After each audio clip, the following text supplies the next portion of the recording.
À l'époque romaine, l'usage d'objets en verre est devenu courant. Les vases étaient soufflés dans des ateliers dispersés dans l'ensemble de l'Empire à partir de verre brut provenant du Proche-Orient. D'où provenait-il exactement et comment était-il produit?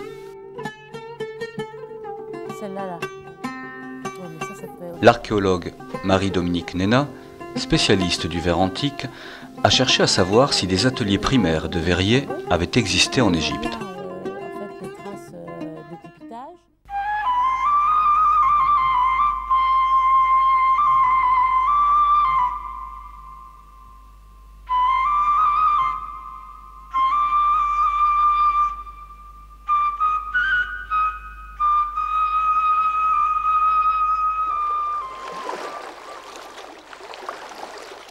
Un jour, un navire de marchands chargé de natron, une soude minérale, aborda sur un rivage de Phénicie, à l'embouchure de la rivière Bélus. Le soir venu, les marchands commencèrent à préparer leur repas. Ne trouvant pas de pierre pour rehausser leur marmite, ils les remplacèrent par des mottes de natron tirées de la cargaison. Quand celles-ci se furent embrasées, mêlées au sable du rivage, des ruisseaux translucides d'un liquide inconnu se mirent à couler. Le verre était né. Cette histoire, contée au 1er siècle de notre ère par l'historien romain Pline l'Ancien, n'est pourtant qu'une légende, car ni les températures atteintes, ni la durée de l'opération n'auraient permis la fusion du natron et du sable nécessaires à l'élaboration du verre.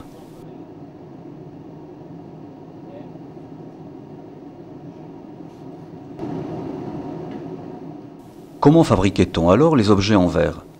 À partir du milieu du 1er siècle avant Jésus-Christ, une nouvelle technique s'est diffusée dans la majorité des villes de l'Empire romain, la technique du verre soufflé. Grâce à elle, le verre est passé du statut d'objet de luxe à celui d'objet d'usage quotidien.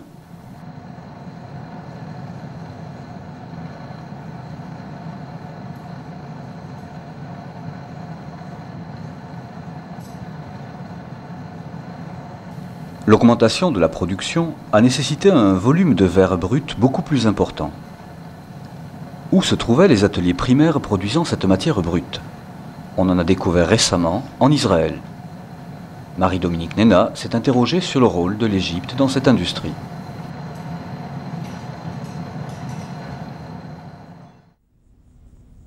Le sable était le principal composant du verre à l'époque gréco-romaine. Lors de la fusion, il était associé à du natron. La légende de Pline l'Ancien le suggérait, les analyses chimiques l'ont confirmé. Le sable apportait à la fois l'agent vitrifiant, la silice, et l'agent stabilisant, le calcium.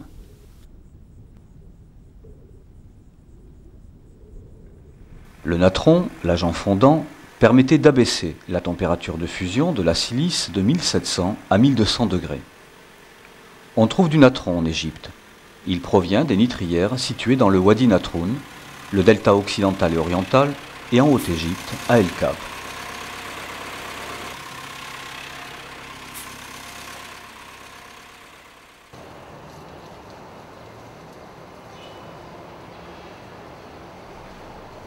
Comment localiser les ateliers primaires de production de verre brut? Marie-Dominique Néna décide de suivre la piste du natron et de réunir dans un premier temps la documentation écrite.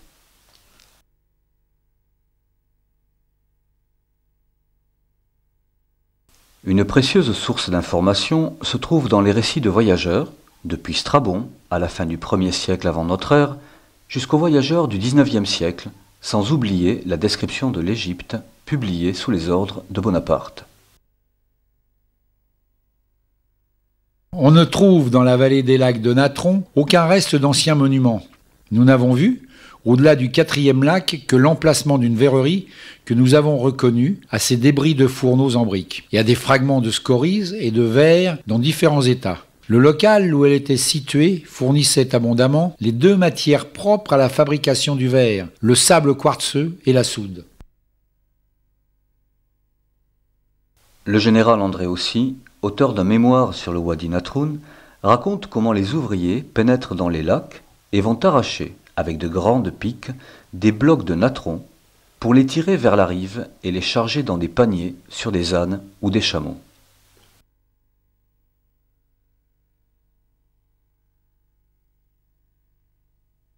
On a ainsi, sur une des planches de la description de l'Égypte, une petite caravane qui chemine vers le delta, vers la cité de Kom Abou Bilo, l'antique Térénoutis. C'était là que se trouvait dès l'Antiquité le contrôleur du monopole du natron.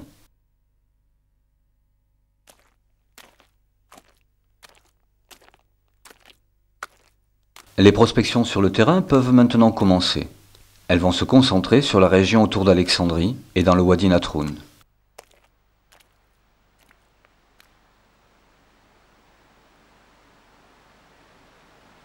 Le premier site prospecté est à Posiris Magna, sur les bords du lac Mariout. C'était la douane occidentale de l'Alexandrie antique, connue par son temple d'Osiris et par un monument funéraire, réplique du phare d'Alexandrie.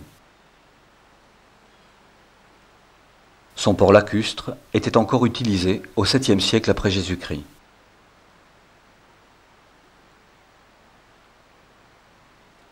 Les fondations des magasins du port laissent apparaître des briques en réemploi recouvertes de verre. Les fours devaient être implantés sur les 2 môles du port, mais aucune structure architecturale n'est conservée en place.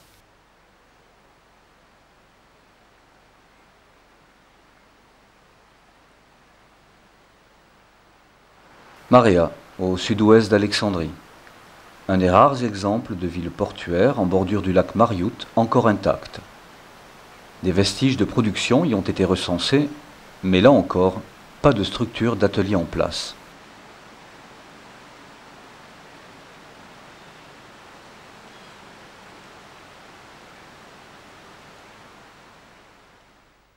Barnouji, au sud d'Amanhour, était bien connu pour la qualité de son natron, issu des lacs situés au sud de la cité antique. Elle s'appelait alors Nitrie, une dérivation du nom même du natron en grec. Mais sur le site, plus aucune trace des fours.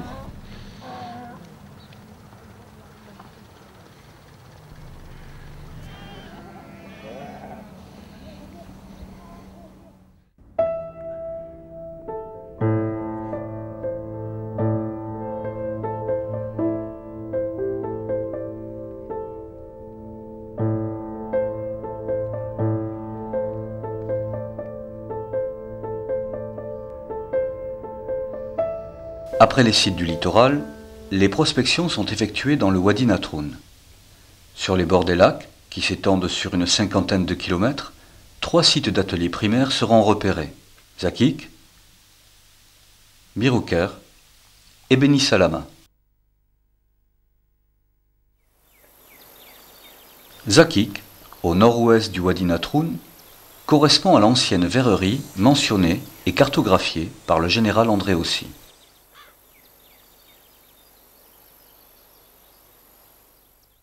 D'autres voyageurs, comme l'égyptologue anglais Gardner Wilkinson, l'ont aussi visité et ont constaté qu'un village exploitant du natron s'était installé au début du XIXe siècle sur le site antique.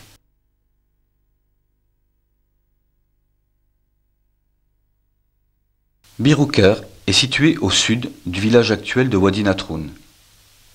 Il a été en partie détruit par l'exploitation moderne du sable, mais des vestiges de surface indiquent une occupation entre le IIIe siècle avant Jésus-Christ et la fin du IIe siècle après Jésus-Christ.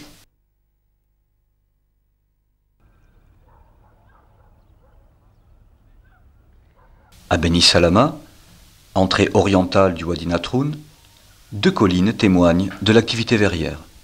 Sur le plateau, au sud, les restes d'une porte en granit d'un temple, ainsi que le matériel céramique, indiquent que le site a été occupé dès le Moyen Empire, et ce, jusqu'au 7e siècle après Jésus-Christ.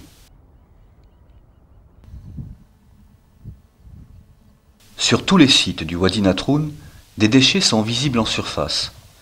Des fragments de blocs de couleur bleu-vert très impurs, des blocs de verre brut de bonne qualité, et des fragments de briques vitrifiées et de cendres solidifiées.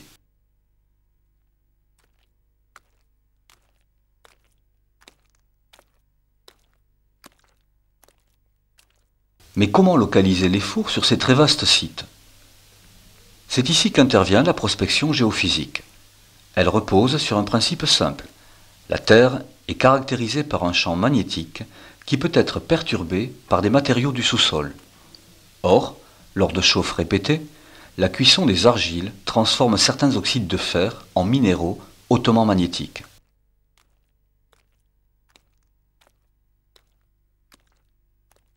La prospection géophysique utilise donc des appareils capables de détecter des variations locales du champ magnétique. Le géophysicien parcourt le site et va recevoir un certain nombre de signaux qui seront visibles sur une carte. Les appareils peuvent déceler des anomalies situées jusqu'à 1 mètre de profondeur, parfois plus.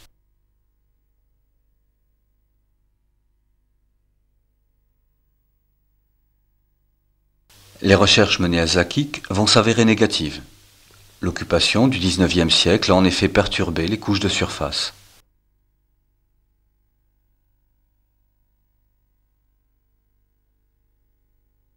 À Birouker, on voit se dessiner très nettement des formes en U, semblables à de grandes agrafes de 8 mètres de long, avec 2 retours.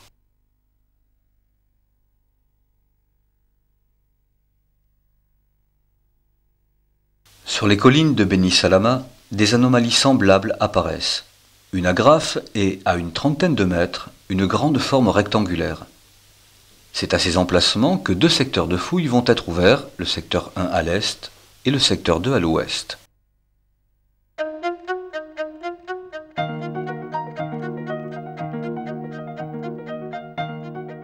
À l'automne 2003, une première mission explore l'emplacement de la grande forme rectangulaire.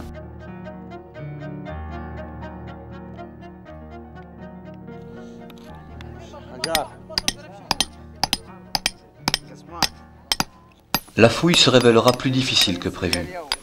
En effet, une couche de sel et de sable pétrifié, extrêmement dure, doit d'abord être cassée au marteau et au burin.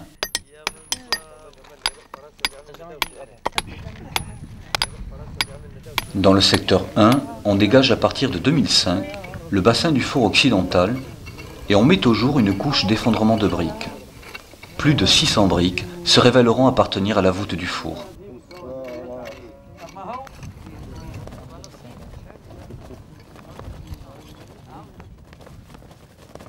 L'étude de ce secteur va continuer par toute une série de sondages et de fouilles en extension.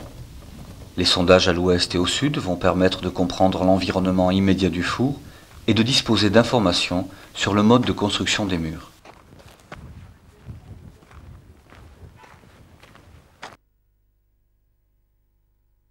Au nord, 3 états successifs de la chambre de chauffe seront mis au jour.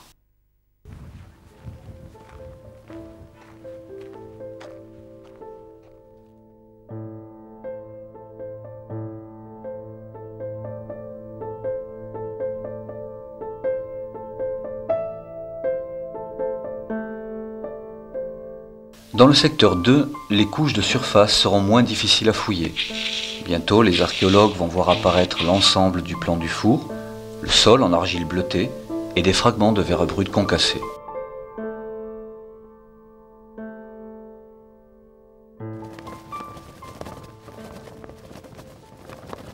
Au sud, un sondage profond permet de constater que le four était presque totalement enterré.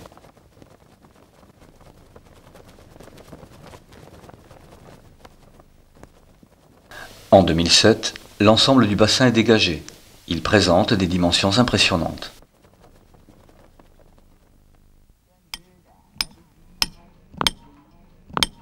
L'année suivante, on procède à un autre sondage à l'intérieur du bassin, mais la dureté de l'argile cuite rend le travail très difficile.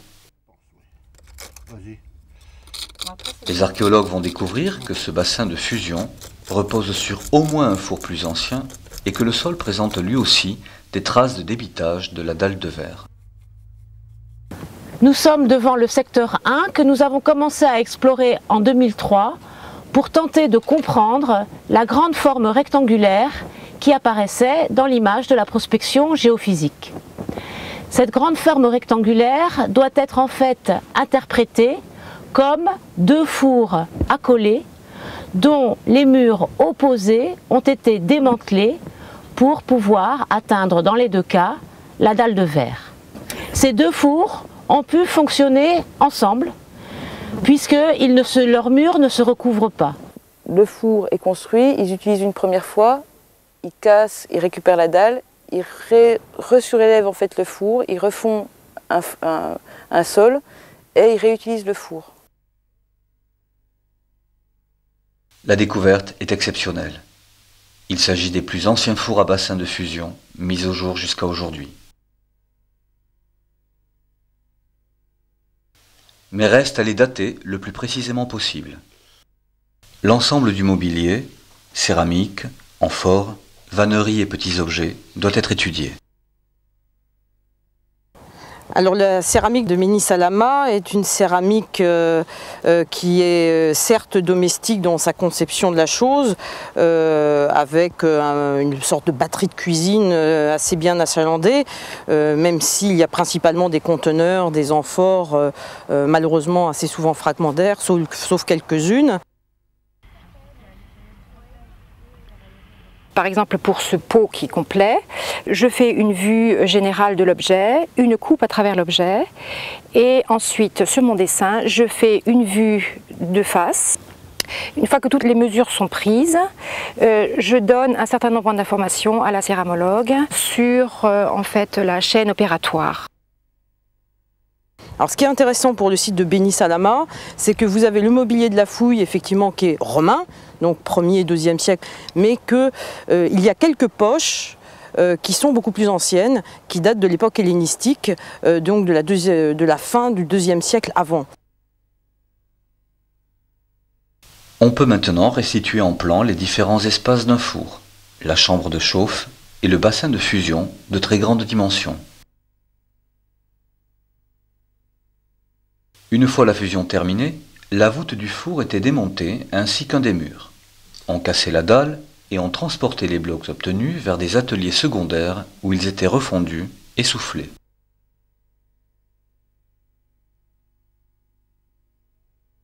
Si l'on essaie de réfléchir au poids de verre qui pouvait être façonné dans un tel bassin, on se livre donc à un petit calcul qui est de mesurer la longueur, 7 mètres, la largeur, 2 mètres, l'épaisseur possible de la dalle, 45 cm, que nous indiquent des blocs qui ont été trouvés dans des épaves, et la densité du verre, 2,5. Cette multiplication nous conduit à un chiffre entre 15 et 20 tonnes. Donc une masse énorme de verre produite en une seule cuisson.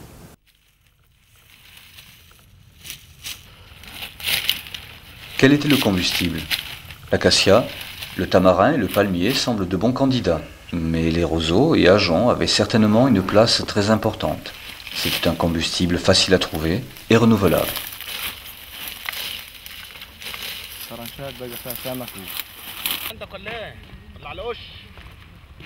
L'énorme masse de verre était produite par chauffage horizontal. La chaleur passait sous la voûte, au-dessus du mélange vitrifiable, et provoquait la fusion du sable et de la soude par rayonnement et par réverbération. Le temps de cuisson devait être très important, de même que la température qui devait atteindre pour la fusion entre sable et soude les 1200 degrés. Ce temps de cuisson, nous en avons une idée à partir des ateliers contemporains indiens à Jalezar, entre Delhi et Agra, qui ont été étudiés et pour lesquels on a montré qu'il était de 30 jours, 24 heures sur 24. Il faut imaginer une durée équivalente pour ces fours du Wadi Natroun et imaginer aussi qu'il fallait apporter des quantités de combustible énormes pour pouvoir procéder à cette fusion du verre. Les rares fragments de verre brut abandonnés sur les sites après le débitage des dalles montrent que 3 types de verre y étaient produits. Un verre de couleur bleu-vert, un verre incolore décoloré au manganèse et un verre incolore décoloré à l'antimoine.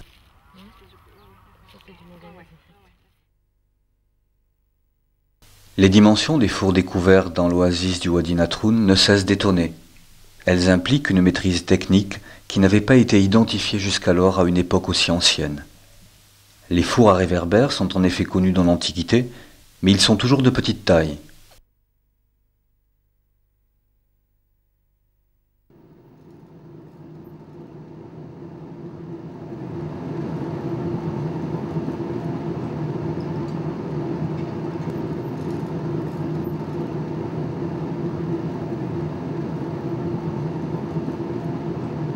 La comparaison du poids de la dalle avec celui des objets finis fait mesurer combien on est passé avec ces fours à une production industrielle. Une dalle de 20 tonnes aurait en effet pu permettre de produire près de 80 000 bouteilles, ou bien 1 500 000 petits flacons, ou encore 275 000 bols.